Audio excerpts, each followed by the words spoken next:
Mwemwe n'abagenda kuvuma abakazi abasajja nkimanyi mwesiga misambwa na mizimu nze Robert Tegindi nako buyinza tegisobora mwe abagenda kuvuma nawo obula bwe munetike ekikolimu kyamwe oba kinaba kya kansa oba kinaba kyaki oba kyakirwadde ki oba kyakuzinga amagulu oba kyakisiidenti nze sekivunanyizibwa ko mbalabudde wabula nalaba video vunna myosinze Katonda ali wagulu nyogambe mukama Katonda ali wagulu nyonsanyuwa ne kati Farao Matayo tuddayo kubuzabuza abantu kubanga nawulidde Kalule ayogere nagamba nti Matayo yawenna kwezesalira mbunalumanya ne Salumanya mu kibuga bagenda kufuna buzibu yayogedde ate Kalule agambye nti Matayo ennaku zeyawa zinaatera kuggwayo ziri kale bwalebwe aveyo obukurakule bwe bunaatera okujja kulaki Nalumanya ne Salumanya tugenda kufuna buzibu mu kibuga naye kakati bw'ovaayo sitaani gwe nabbi Farao Matayo wafuna ddi obuyinza obukangakanga abantu ba Katonda kubanga abantu ba Katonda bali free okusinza Katonda waabwe fe abalokole tetunavaayo kukangakanga basamizi nti obudde bwa basamizi buweddeyo fe tukimanye nti obudde bwa basamizi bubalirwa ku ngalo naye tusinza Katonda emizimu tugoba migobe namwe abamugoberera munagenda okwetereza mujja kusanga abanyweddemu omusaayi kubanga omuntu ng'oyo bw'abanga afuuka n'afuuka kikurakule kati mwe abasajja abakulu benda babagoberera Matayo abamusiru abamuzaala n'okumuzaala mu abakazi abakulu abazaala Matayo mwagala kibantu Katonda abawadde obulamu uliriza Katonda abawadde obulamu mutambula abawadde omukka musobola okulya mwine emmere kiki kye mwagaza Farao ayambye abantu Matayo for your information alina foundation yamba abantu abateyamba abasabira bawone endwadde ayamba abantu abayambye abantu ndwadde kizaba abayambye abuziza kupa abayambye oyita mbizibu business zigula mwe bye bibaluma nti mutali ku succeed Matayo ng'omuntu akola business wabula singa tataddemu kuvuma balokole ndi musajja wa Katonda alaba asaba era juzi wiki ng'emu eyiseewo nali nfukamidde ndi kumabuvivi kyekyandaga nti Matayo aina company kitegeeza ki mu luzungu bokikyusa company kitegeeza group group ebinja kubanga mukama ekirungi nebaza mukama Katonda kubanga bwe nali kumavivi nali mu kisenge kyange mukama nangamba nti ewa Matayo maze kununulayo company 10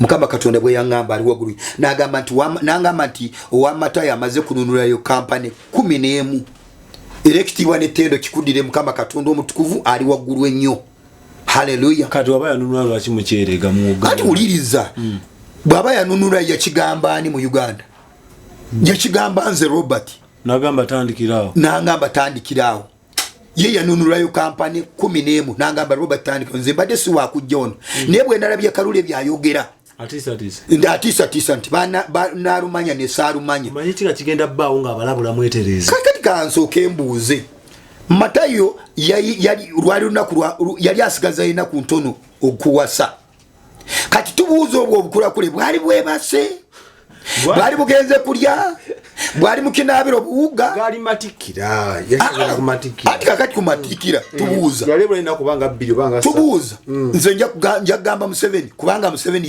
is a head of Uganda yesazisaamu embaga ya Matayo Matayo bwabanga agamba nti obukulakule bukola nti yafuna amaanyi ng'akyali Kagadi nti emizimu negimukuba nibasanga ali mu banka twagala Kagadi banka ki gye basanga kumakya nti Matayo yebaseemu eno Uganda eri mu mikono gya Katonda tuwali muzimu kugenda kwepanka bw'oba osamira samirire mukasiisirako bw'oba osamira samirire mukasiisirako si kujja wano mu kamera n'otandika okujerega Bayibuli yaffe yenga tabagana kola byamu fe tumusitopinga Farao Katonda yatuwa amaanyi okusitopinga Farao fe tumusitopinga mwe mumukomya tukukomya Farao Matayo nze Robert nkukomya era obukulakule Matayo bwobanga oli w'amaanyi ne Kalule mugende muduumire obukulakule bujje mujja kukola kye naabukola nze njogeza buvumu n'emundu njirina ey'omwoyo girina ojja bwepikira ogenda okunkubira esimu ngambe soda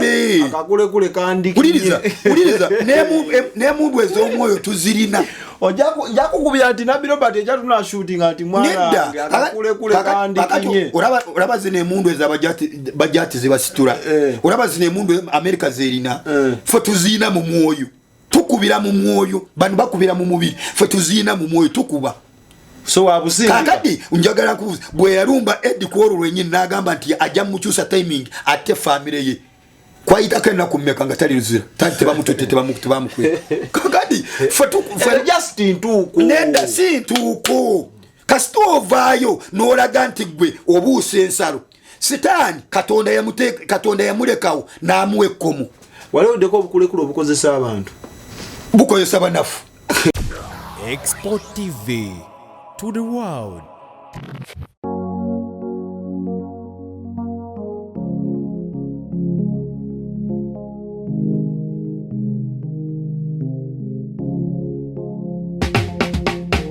Kankwanjulire Cambridge Junior School esangibwa Matugga Kito bano beesowoddeyo okubangula omwana ow'omulembe guno. Omwana agenda okufuluma ng'alina obukugu obulala bungi omuli okukozesa ebyuma bikalimagezi oba kompyuta, okuwuga, okuyimba n'okukuba ebivuga byonna, ate nga ne co-curricular activities tetuzisudde muguluka. Buli nzikiriza y'omwana essibwako essiira, tulina day ne boarding. Buli ekikozesebwa ku ssomero omwana akisangako. Abasomesa baffe batendeke tusobola okulabirira omwana wo okumala ebbanga lyonna ne bwe guba mwaka mulamba kusa n'eddekeya eri abannassale. Cambridge Junior School esangibwa Matugga Kito, kilomita emu okuva ku Bombo Road. Okumanya ebisingawo kubira administrator ku 0773 011412 oba kubira director ku 0752 52 Cambridge Junior School, a well for knowledge. Kwaniriza mukwano gwange alaba expo ngenda kusaba subscribinga bobo badde to subscribinganga enteekateeka zisobola okutuukangako buli woba oli mu budde obutuufu. Ate bo subscribinga noteekako ka notification bell kitegeeza bw'oba nga data kwali ng'essimu ebadde kuliko wala naawe message eba epopinga waggulu. Waliwo olunyiriri njagala osomera abantu waleero kandusome. Olunyiriri luno eno luli mu kubikulirwa 22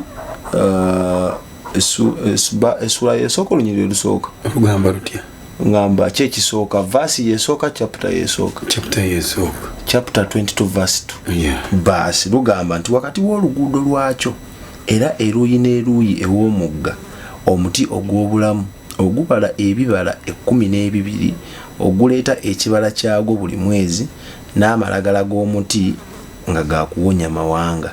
Lwaki nsomye olunyiriri olwo? Gwalina okusoomoozebwa mu mubiri gwo ng'olina ebirwadde ebikumazeeko emirembe ng'ogezesezzaako bantu bangi notafuna solution. Mukwano ngenda kusaba weesiga aba God Heals Abo Medicine. Olunyiriri lwenkusomedde Katonda alina emido gyateekawo nga gisobola okuyamba okuvvuunuka okusoomoozebwa kwonna kw'obaamu.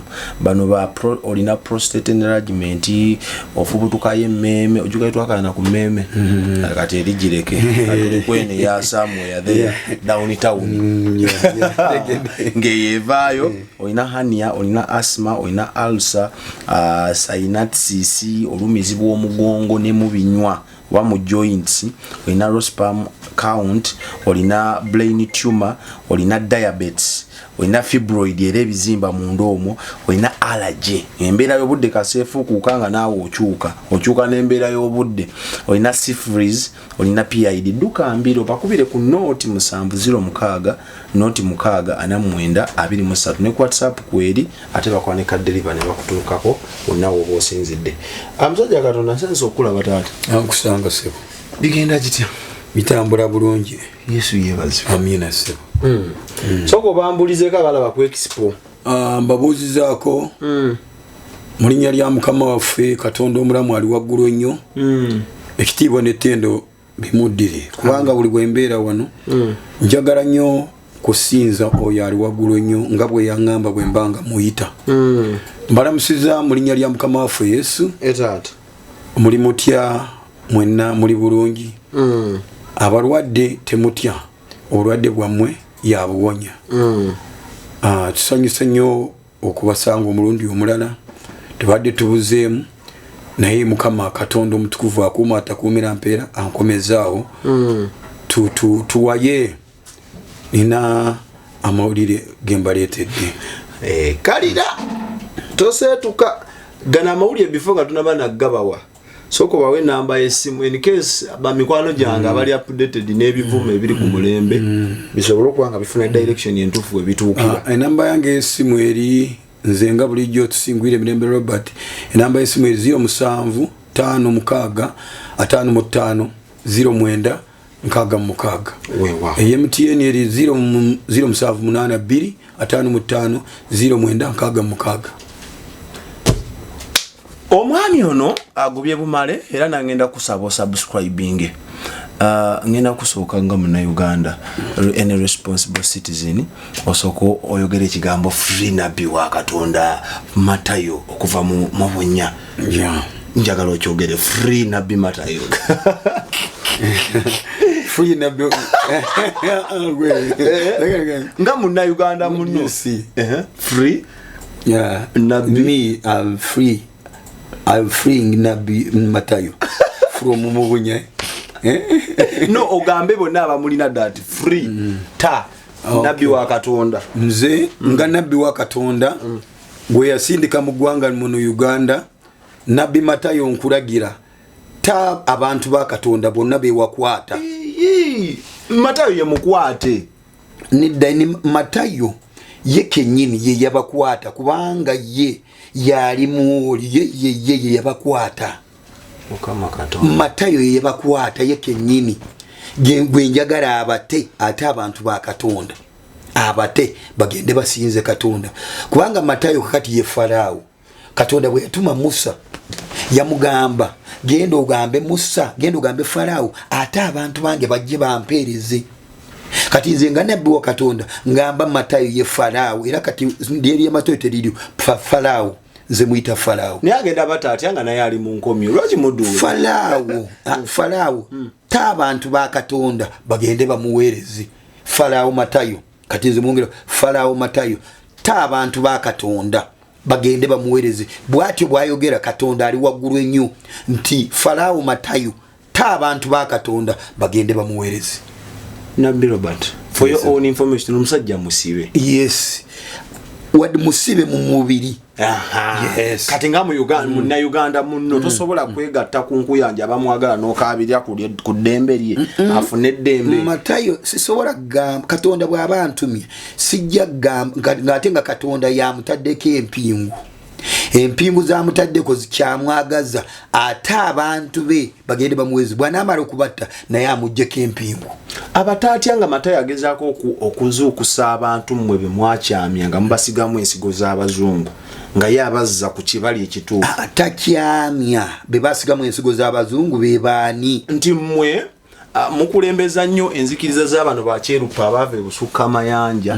ye atuzza on our originality obutonde bwaffe bwennyini nti tuli baddugavu zino enzikiriza eyaffe si nzikiriza y'abakyerupe oba abazungu baani abagireta mu mugwango ekisooka kansooke kunywera ekisooka Yesu yakulira mu Afrika kitegeeza Yesu mu Afrika otega bulungi Yesu yakulira mu Afrika kubanga Musa gye bamusindika ogenda okununula abaana ba Isirayiri bali luddawa bali mu Afrika wane Misiri according to the Bible bali banywa amazzi agafa ono Uganda kati kitegeeza Uganda kati yeri ku ntikku twabagamba nti Uganda is the next Israel ye Israel yeddako era yeriko kubanga bali Katonda abaana ba Isirayiri abaana bagenda kununulibwa bali banywa ku mazzi ga Uganda agava mu Uganda mukimanyi bulungi nti River Nile eva mu Uganda so nti abaana be yagenda okununula Musa bali basibiddwa Misiri ba Uganda Farao be yali akutte Farao yali abasibye mu Afrika kati ono Farao Matayo toddayo kubuzaabuza nsi nti babantu badde basinze ebyekidugavu Farao Matayo kyabagamba abantu nti abantu bajje basinze ye Farao kubanga Matayo kyagezaako okwogera abuza ensi. Otera owulira ebigambo bye. Ntera kuwulira ebigambo. Kyakola nga tekisaanidde. Matayo kyakola nti sikisaanidde. Ye kyakola kwe kugamba nti asinza Maradona omudugavu gwakyasinza. Ate nga omuntu ateekeddwa okusinzibwa ye Katonda ali waggulu ennyo. Kubanga Matayo bwajja n'atugamba tukomeweeka tuleme kusinza abazungu. Kati nga nze nabbi tusingwire Mirembe Robert sisinza abazungu.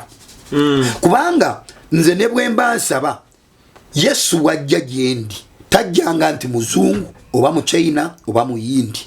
Ffe abasinza Katonda tetusinza Katonda omweru, tetusinza Katonda muzungu. Wabula Katonda tojja kumuwakala. Kubanga omusajja ono Farao Matayo abuza ensi. Bw'ovaayo n'ojja Katonda n'omuwakala nti Katonda muzungu oba Katonda muyindi. Katonda si muzungu, Katonda si muyindi. Kubanga bw'aba abuza ensi mbwakyawa Katonda w'abazungu. Sawa zino bayina ewe bayigiriza simanyi byalaani. Beeru. Bannamagoye. Buli bulwadde. Kakati bulwadde si bulwadde. Kakati okubeera n'amagoye mulwadde. Bulwadde oba tolina melanin mu lususu. Ate kakati melanin mu lususu, kakati n'abo twagala ababoole agambe nabo bazungu. Kinze kyenjagala nga nze Nabbi Robert. Saagala Matayo obuzaabuza ensi. Gw'oli Farao Matayo saagala obuzaabuza ensi. Katonda si muzungu. Era toddangayo okujja abantu ku mulamwa nti bajje basinze Abafirika. Simanyi basinze emizimu gy'Abafirika. Kubanga tukimanyire ddala nti tw'Abafirika tukimanyire ddala nti ekibuza abantu Katonda bwe yatonda ensi talina bazungu be yatonda. Ekikyusa kala z'abantu bye bitundu bye tubeeramu. Kubanga abazungu bo gye babeera mu muzira, babeera mu mpewo. Kwegamba weather yaabwe si nnungi ng'eyaffe eno mu Afirika. Kati kitegeeza olabira ne ku bisolo ebibeera ewaabwe ebiri mu bazungu birina ebyoya ebiwanvu okusinga ebisolo ebiri eno mu Afirika. Tebifaanagana. Y'ensonga lwaki weather yeeri tefaanagana na weather eri eno ewaffe. Naye kati Farao Matayo toddayo kubuzaabuza abantu. Kubanga nawulidde Kalule ayogere n'agamba nti Matayo yawa ennaku ezeesalira. Mbu n'alumanya ne Saalumanya mu kibuga bagenda kufuna buzibu. Yayogedde ate Kalule? Agambye nti Matayo ennaku zeeyawa zinaatera kuggwayo ziri kale bwalebwe. Aveeyo. Obukulakule bwe bunaatera okujja kulaki n'alumanya ne Saalumanya tugenda kufuna buzibu mu kibuga. Naye kakati bw'ovaayo sitaani gwe Nabbi Farao Matayo wafuna ddi obuyinza obukangakanga abantu ba Katonda. Kubanga abantu ba Katonda bali free okusinza Katonda waabwe. Ffe abalokole tetunavaayo kukangakanga abasamizi nti obudde bwamwe basamizi buweddeyo. Ffe tukimanye nti obudde bw'abasamizi bubalirwa ku ngalo. Naye tusinza Katonda emizimu tugoba migobe. Kakati nze kyesaagala ye Nabbi Matayo okuvaayo n'akangakanga abantu nti n'alumanya ne Saalumanya bwabigenda kubeerawo obuzibu mu kibuga Kampala. Kitegeeza nange bantwaliddemu ne soda bakutwaliddemu. Buli muntu yenna agenda kubonaabona olw'emizimu. Ssebo Nabbi Farao Matayo Katonda yawa Sitaani ekkomo. Bweriba ssabo Katonda bw'aba musamizi nga Maama Fiina Katonda yamusaako ekkomo ina wookoma. So sikujja kuwamba ensi yona n'ogitiisatiisa. Ffe abakkiriza Yesu tetusinza muzungu. Era nze Nabbi Robert ne bwondeetera ekifaananyi kya muzungu ku ssimu n'ongamba nti ono ye Yesu sikukkiriza. Okakasa? Nkakasa. Kubanga lwaki? Kubanga ekyo ekifaananyi kyemulaba Abakatoliki kye babeera nabo mu makyaki gaabwe. Ekyo ekifaananyi oyo omusajja bamuyita Robert Paul. He is a British comedian. Era oyo Robert Paul naye akugamba nti temunsinza nze mukoleki musinze Katonda. Musinze Katonda nze temunsinze. So hakati nze tosobola kuvaayo n'ondeetera ekifaananyi ku ssimu n'ongamba nti ono ye Yesu. Ku mulembe gwa Yesu we yabeerawo tewali yakwata Yesu kamera yonna.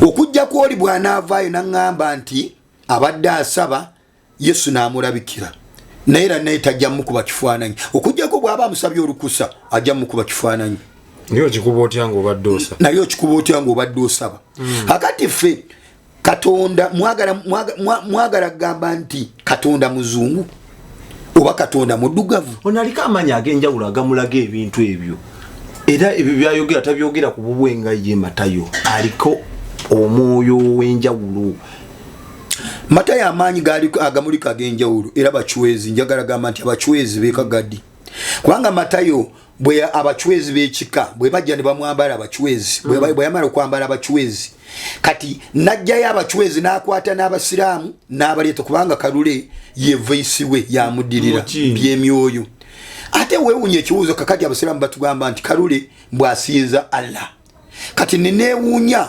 oyinza otyo ogamba nti osinza Allah bwe mbanga Kalule kakati gwegwendiko bwe mbanga temutulimba nti Allah kintu kirala bw'abanga Allah ye Katonda yennyini gwe tusinza yetonda eggulu n'ensi lwaki obeera assistant wa Matayo nga Matayo asinza emizimu gwe kakati naawe n'ojja n'ogamba ndina Allah kubanga nze Bayibuli yange eŋŋamba nti Katonda waffe abeera wa bujja awala n'omuzzukulu owakasatu n'owamunakana ng'abawalana olw'okusinza ebifaananyi kubanga Bayibuli yange eŋŋamba temusinzanga bifaananyi nze Katonda wendi era neddamu negamba temusinzanga bukatonda bulala oba ye Kurani si bwe mugamba nze Katonda wendi nenjagala Kalule ombuulire Allah ye Katonda gwe tusinza yetonda eggulu n'ensi ono ayasa omusana n'azibya n'obudde oba kintu Allah kintu kirala oyinza otya okugamba nti gw'osinza bibiri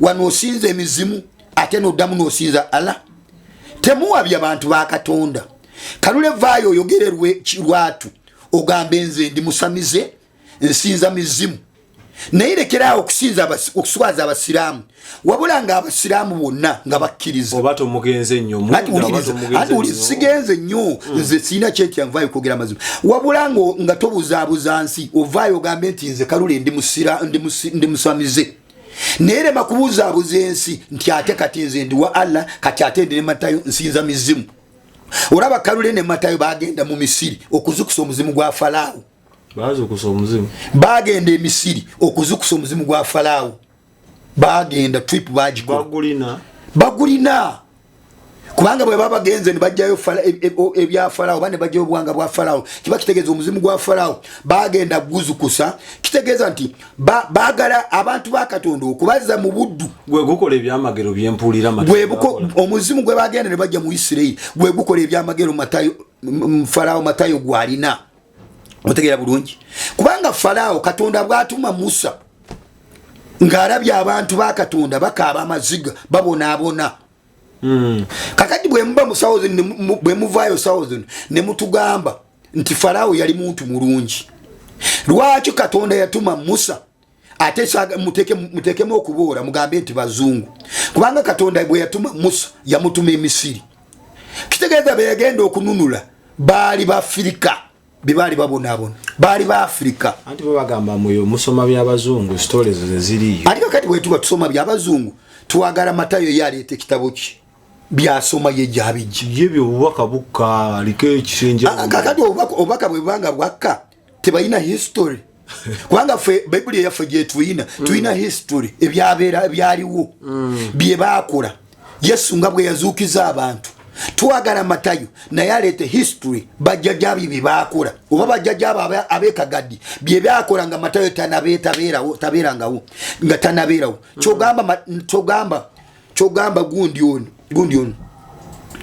yani wono w'Emisiri Falaawo Matayo ayina emyaka emeka oyo mwana muto aliko favor uliriza Falaawo Matayo mwana muto tuwagala leeta ekifaananyi kya jjajjaawe nga ayina bye yakolera Uganda eno oba jjajjaawe nga ayina bye yakolera ensi tulyoke tukakase nti obusamize bwa Falaawo Matayo yabusikira kuva ku jjajjaawe Matayo mwana muto yatugamba nti ye tabayingirira mu bizinesi zammwe nga mubba abantu naye mwe mufaaki naye lwaki mumulemeddeku nnyo musitudde esisi mumulemezaamu kiki mufaaki naye fenaffe Matayo ng'omuntu ye tabayingirira fena kati nganze na Robert Matayo ng'omuntu Matayo mwana muto Matayo ng'omuntu simuyinako buzibu wabula kindinako buzibu ekimulimu kiri ekimufuula n'anywa omusaayi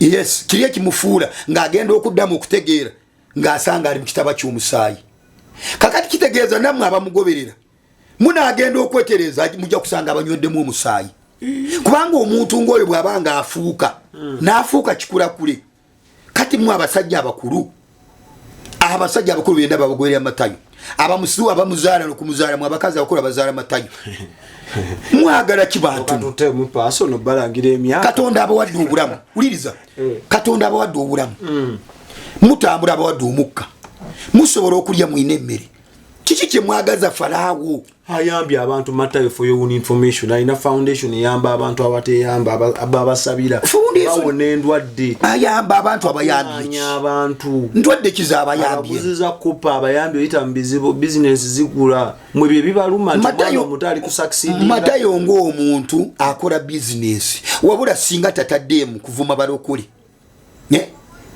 singa abadde asinza Falaawo we nga tavuma balokole nga talumba balokole twandibadde tetumuyinaako buzibu wabula abantu batwala tuyinamu abantu baffe twagala gamba abantu baffe nti bannange abantu baffe abakkiriza Yesu bwe mugumiikiriza Yesu alokolera awonya talina kirwadde kyatawonya Yesu talina kizibu kyatamala wabula neeyongera okunenya ne saidi emu nti abasumba abatakoze mulimu gwabwe bulungi abatuuse n'okubulira enjiri ebyamagero Matayo bagenda munoonyako byamagero omwana soda tewali kye bagenda munoonyako oyo omwana amaanyi gayina ga mizimu ga misambwa kakati mwagala namwe mudde mu buddu mutandike kukolera emizimu nitalina bakaka beetwalayo abo bola bagenda beetwalayo boka kubanga afuuka era bo banyumirwa be basinga n'omulwanira fenaffe abanyumirwa abanagenda kuzikira ne Matayo mugerenda tetulina kitubaagaza Matayo bwabanga ayina ba followers omutwalo gumu fe ku mutwalo gumu twagala kununula abantu ba Katonda be yalonda be yatwala ng'ababba ng'akozesa amaanyi g'emizimu abo ne bwe tunanunula abantu 10 oba 20 mbakabaka bwa Katonda tujja kuba tukoze kyamaanyi kubanga nze gwolaba nze ndi musajja wa Katonda araba asaba era juzi wiki ng'emu eyiseewo nali nfukamidde ndi kuma buvivi kyekyandaga nti Matayo ayina company kitegeeza ki mu luzungu bwokikyusa company kitegeeza group group ebinja kubanga mukama ekirungi nebaza mukama Katonda kubanga bwe nali kumavivi nali mu kisenge kyange mukama nangamba nti ewa Matayo maze kununulayo company 10 mukama Katonda bwe yangamba ali wagulu nangamba nti owa Matayo amaze kununulayo company 11 electiwa netendo kikudire mukama Katonda omutukuvu ali wagulu ennyo. Hallelujah. Kati waba yanunula lwaki mukyerega mu Uganda. Kati uliriza. Baba yanunula yakigamba ani mu Uganda. Yakigamba nze Robert. Nagamba tandikirawo. Nangamba tandikirawo. Ye yanunulayo company 11 nangamba Robert tandikirawo. Nze mbadde si wakujja ono. Naye bwe ndalabye Kalule byayogera. Atisa nti narumanya ne sarumanya. Manyi kika kigenda bbaawo nga abalabula mwetereza. Kakati kansoke embuuze. Matayo yali asigaza inaku ntono okuwasa. Kati tubuuza obwo obukula kule bwali bwebase. Bwali bugenze kulya. Bwali mukinabiro buuga. Gali matikira. Yashaka kumatikira. Ati kakati kumatikira tubuuza. Yali bwali nakubanga bbiri banga. Tubuuza. Nze nja gamba Museveni kubanga Museveni is a head of Uganda. Yese zisamwe embaga ya Matayo. Bwa Matayo bwabanga agamba nti obukula kule bukola. Nti yafuna amaanyi ng'akyali Kagadi nti emizimu ne gimukuba basanga ali mu banka twagala Kagadi banka ki gye basanga ku makya nti Matayo yebaseemu balime kulimba nsi ye amawulire gabeera kubanga Matayo mwana muto si bintu byadda nnyo Matayo mwana muto tanaweza myaka ayinza kuba tanaweza na myaka 26 era amani agafuna akyali muto ati yagafuna akyali muto kubanga emyaka gijaina Matayo mito batubulire gwali mwaka ki ya amawulire gafulumirawa nti Matayo bamusanga ali munda mu banka ye yali agenze kukola yoki yali agenze kubayo sente dwakyo obukulakule bwamusula mu banka aina n'omutimbo akakola kavaako ne kagwa wali ne kamukuba ne gukala gutya baleme kulimba ensi atawuni keke namuona fa bakkiriza Yesu ebyo bagende bakange kanga abasiramu bagende batise abasinza Allah ngabakambwa abo n'abakatoliki abasinze bifaananyi naye kakati nganze Robert sisinza muti sisinza jinja sisinza bitangala sogo webuuza bamutwala abakulu baliwa abakulu bali luddawa kubanga ku banka kwabeera wabasirikali kubanga nalabye weggulu bageza kubambe ne baletayo omukazi obama mukukunudde mukasisira kaawa kubanga mbadde mulaba mutadde mu kamera n'atya n'okwogera ne bamukalule ng'amubuuza nti yogera wamma Matayo omumanyi wamulaba oti nti Matayo yali atunda amagi nti yali asula ewange mu kibanda kati ne twebuuza omukazi yali alese obujulizi amusudde kati Matayo kitegeeza yali talina waabwe agambi nti Matayo yali asula mu kibanda ky'amanda era omukazi wawadde statement kati neŋŋamba kitegeeza Matayo yali talina waasula ayina okuba ow'enjawulo nga Yesu yazaalibwa mu kiraalo nekulwalo kitegeeza Matayo yali alinga bana wanjawulo nedda kiraga nti Matayo yali alinga bana abalalu beetula ba ku street kinene kubanga uliza omwana soda kubanga kagadi si tawuni nnene kagadi omuntu ateekwa okubeera n'amakage ayina bazadde be ne taata ne maama naye omukazi awadde statement nti Matayo yali asula mu kibanda yamubudamya mu kibanda yali asula mu kibanda era kakati ne twebuuza ne bamubuuza Kalule n'amubuuza nti wama omukugu lukungu yabadde amubuuza nti wama omulabako nga mu banka mukazi n'agamba nawulira mbuno bamusanga mu banka kati ne twebuuza abakubi bali luddawo yalonda akantu ku kivulu nga kiwe mbu yalonda akantu kati kitegeeza akabokisi omumatayo nuke yalonda mbadde nsaba nga ndi mu maaso ga kamera bazadde be badde bayamba omwana ono Matayo ali badde yandibanga yawambibwa nga nekyatudde nekimutudde tekitegerekeka kubanga agambye nti yalonda akabokisi kitegeeza akabokisi kekamuvirako obuzibu ekiro ne kamyansa kitegeeza akabokisi kano kekamuvirako kubanga bagambye nti abaali nabo baali bamutya nga bamutya tebagala musemberera nga Yesu bwe yasaba n'ajjula omusaale ne guyinka Matayo tobuzaabuza nsi kakati abalokole njagala mbabulire kubanga kino kyenjogera abalokole abali mu Uganda mwenna n'abali ebweru n'abali mu diaspora wonna teri ajja bagamba mazima kubanga n'abasumba abandi badde bavayo kulabula abantu baabwe batya kujja mu kamera bayigiriza bera akati nze njagala kuyamba baganda bange basista bange brother bange bamama bange batata bange abali eyo abasinza Kristo temukkiriza mizimu kubazanyira ku bwongo Bayibuli egamba mu 13 ndigamba nyweza kyewawulira ne kyewaweebwa nyweza kyewawulira ne kyewaweebwa ki wawulira ki aweebwa Matayo kinyweze kubanga bannabbi b'obulimba bano Yesu yabyogerako ebintu ng'ebyo n'agamba mu nnaku ez'oluvannyuma wagenda kujja bannabbi ab'obulimba bajja bakuwabya bangi bajja bagamba ali wano uli ali wali kakati bannabbi ab'obulimba bajja kutwala bangi kubanga muyina omululu abamu abagendayo muyina n'amayumba ge mupangisa abamu muyina mmotoka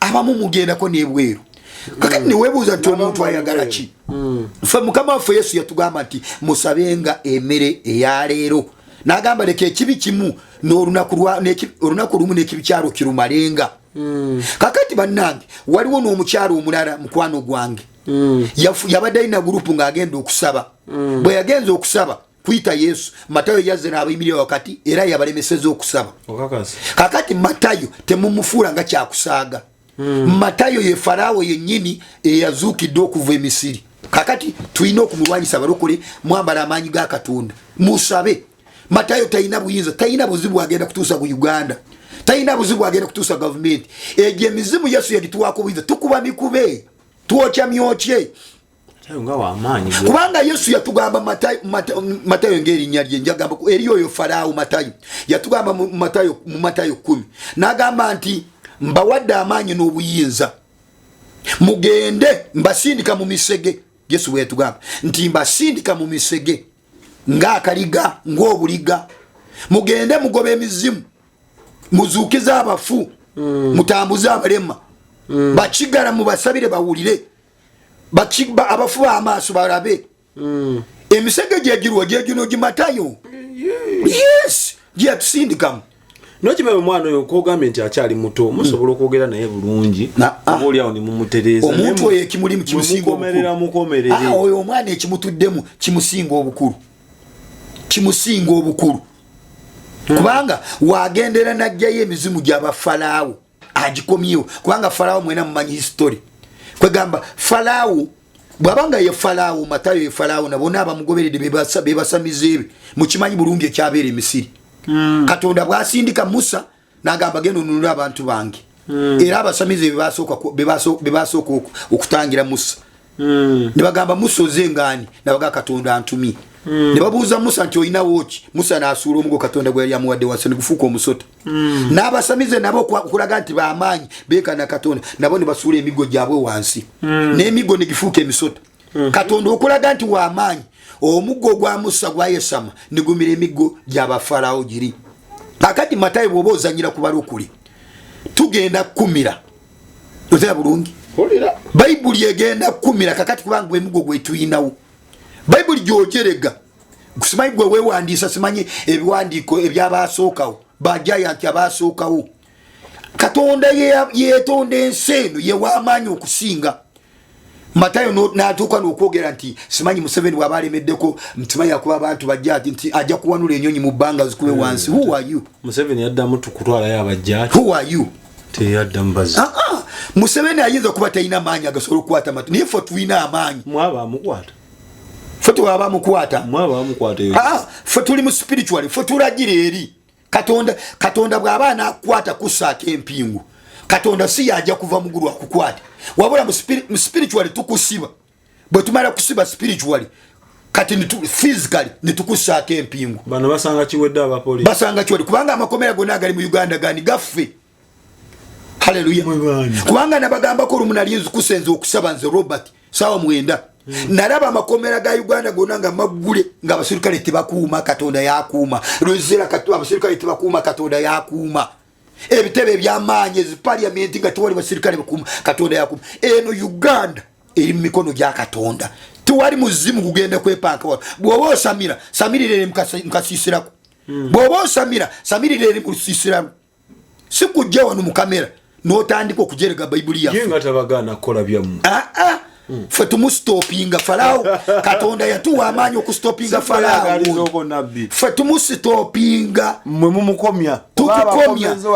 Falaawo Matayo nze Robert nkukomya. Era obukulakule Matayo bw'obanga oli w'amaanyi ne Kaluli mugende muduumire obukulakule bujje mujja kukola kye naabukola. Nze njogeza buvumu. N'emundu njirina ey'omwoyo jirina ojja bwepikira ogenda okunkubira esimu ngambe soda akakulekule kandikiye uliriza n'emundu ez'omwoyo tuzirina ojja kukubira nti Nabbi Robert ejja tuna shooting anti mwana akakulekule kandikiye olaba zino emundu ez'abajati zebasitula olaba zino emundu Amerika zerina ffe tuzirina mu mwoyo tukubira mu mwoyo bano bakubira mu mubiri ffe tuzirina mu mwoyo tukuba.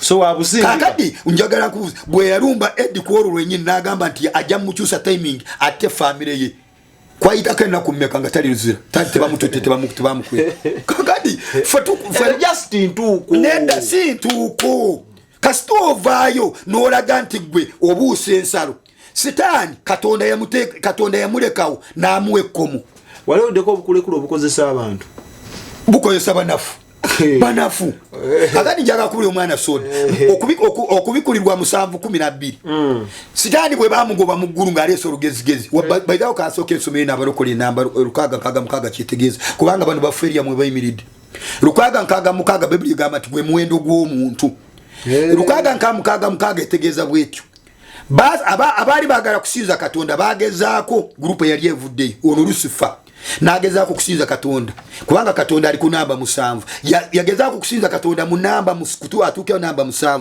n'akoba mu namba 6 n'alemererwa n'addayo wansi n'atandika emu okusinza atuuke ku 7 n'ajja kusinza mu namba 7 n'alemererwa n'akoma ku 6 egyo mirundi ebiri ndaddayo ogwokusatu nga baagala kusinza katonda ne balemererwa ne bakoma mukaaga. That is 666. 666 means failures. Kati Matayo ali mu group y'aba failures kubanga Matayo ali mu 666. I'm in number 7. Buli muntu yena akkiriza Yesu mu mazimu ali mu number 7. Asinza katonda mwene mazimu ali mu number 7. Kati Matayo ali mu 666. Kubanga those are failures. Baba babufina failures. Simanyi bajumba failures.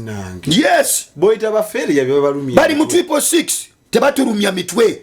Fe kiturumya fe turwana rutaro. Kubanga Goliath katonda uliriza. Katonda yagamba Daudi yagamba Goliath. Yagamba ojja gendere ekitala. Na nyenze nzija gyoli mu linnya lya Mukama. Kati Matayo bwabanga ajja gendere obukula kuli. Nze nzija gyoli mu linnya lya Katonda ali waggulu ennyo. Amina.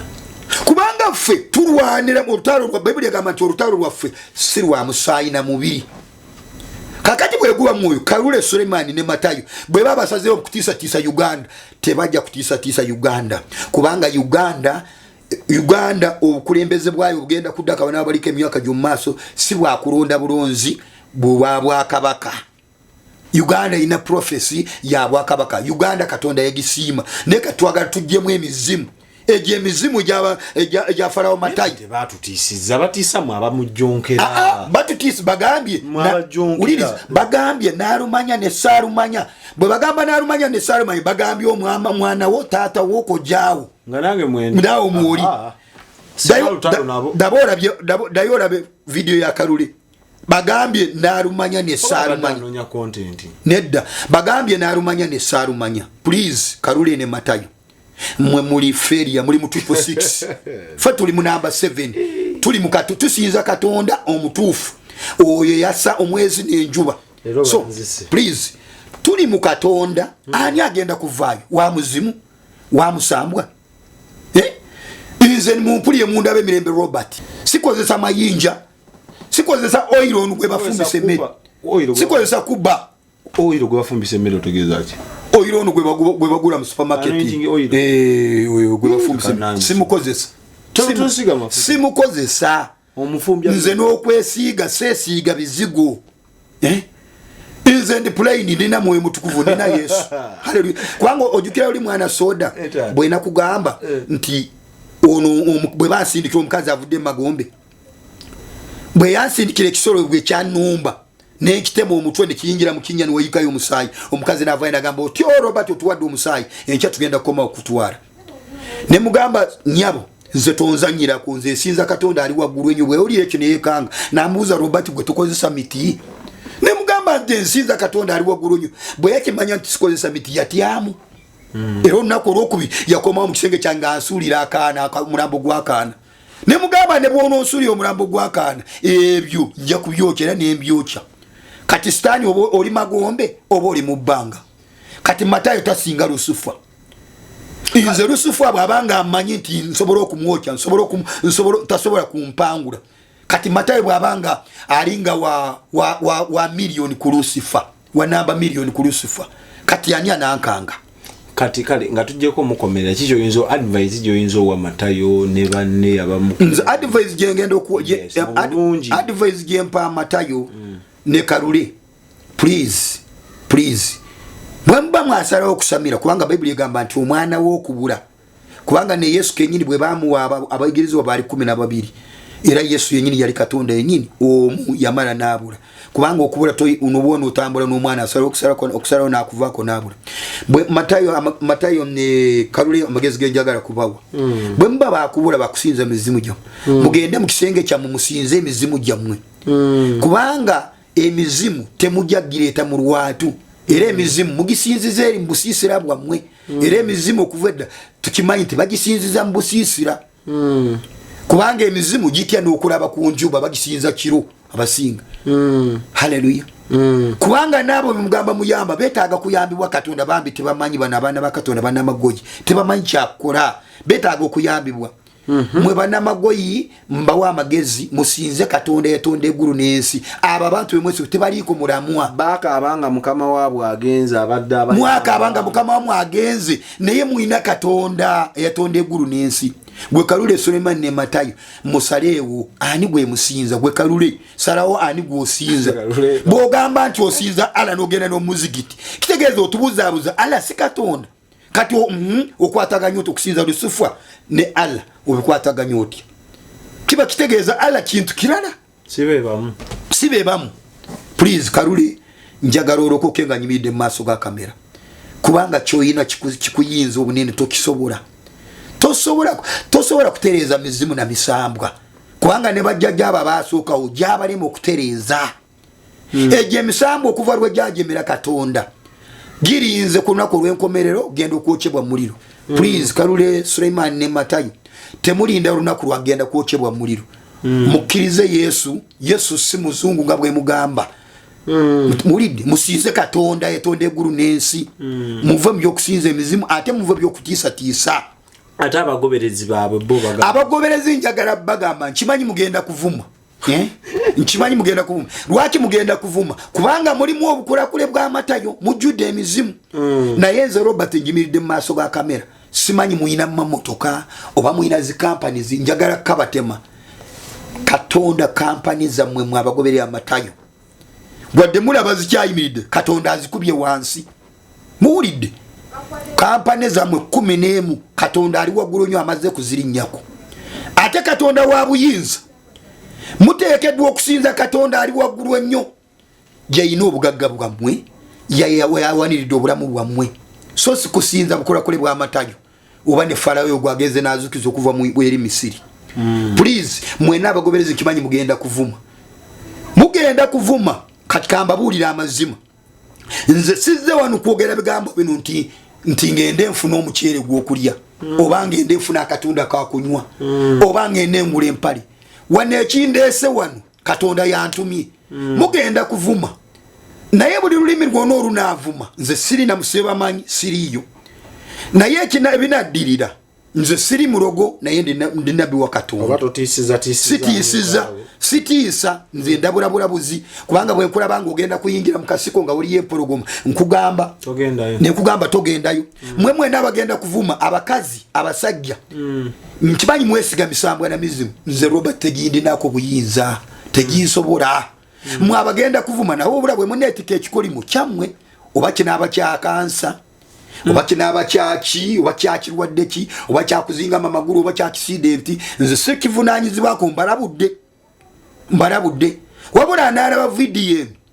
vunnamyo osinze Katonda ali waggulu nnyo ogambe Mukama Katonda ali waggulu nnyo nsanyuwa kyenayingira musikitegeera muwulidde siina kyembaagala kwabula njagala kununula bulamu bwammwe njagala kujja bulamu bwammwe mu mizimu Matayo gy'asinza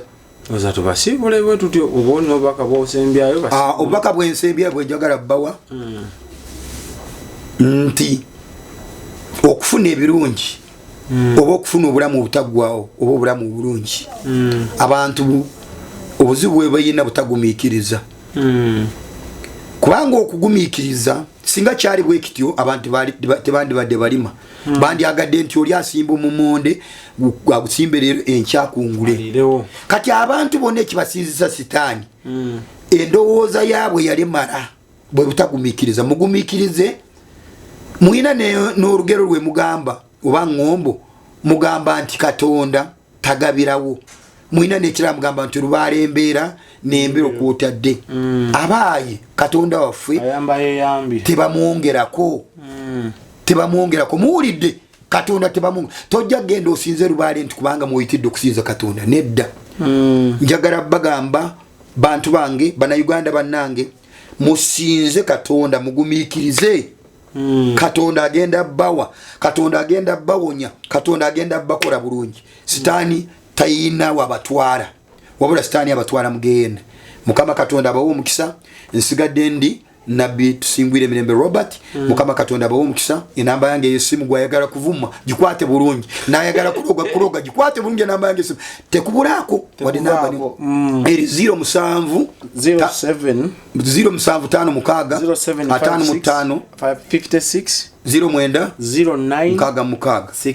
MTN eri 0782 0782 55 55 09 09 66 mukaaga kakati gwayagala kuvuma vuma naye ebinadirira si byange nze mpereza Katonda ali waggulu nnyo mukama w'omukisa Bible weewaawo mikwano gyange bwe tukoze olunaku olwaleero abasinga munaatuka n'ogamba nti naye soda waliwo yangamba soda ojjonkera nnyo matawe nze nja kikujjukizanga lunye nti expert open eri buli muntu yenna ow'endowooza so naawe osobola okujja n'obaako kyoyogera ku lw'obulungi bw'ekyo ky'okkiririzaamu for now mukama abatukuumire bye.